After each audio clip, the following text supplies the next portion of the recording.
usipende kusikiliza maneno au kufuatilia maneno ambayo unajua yata kill your energy. So baadhi ya comment ambazo nilikuwa napokea kuhusiana na live stream yangu before na baada ya kufanya da tour,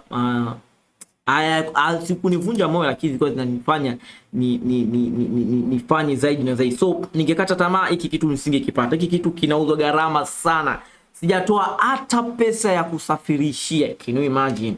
Mimi nakuja uishi na Ansi, mimi nikajua unaishi na Ansi. Guys, no, mimi naishi peke yangu.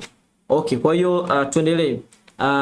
Ni brother ameamua kusupport, ameamua kusema yo Joe, I know imetoka Marekani brand new. Kwa hii device nimepewa kwa ajili ya kufanya live streaming yangu ya IRL.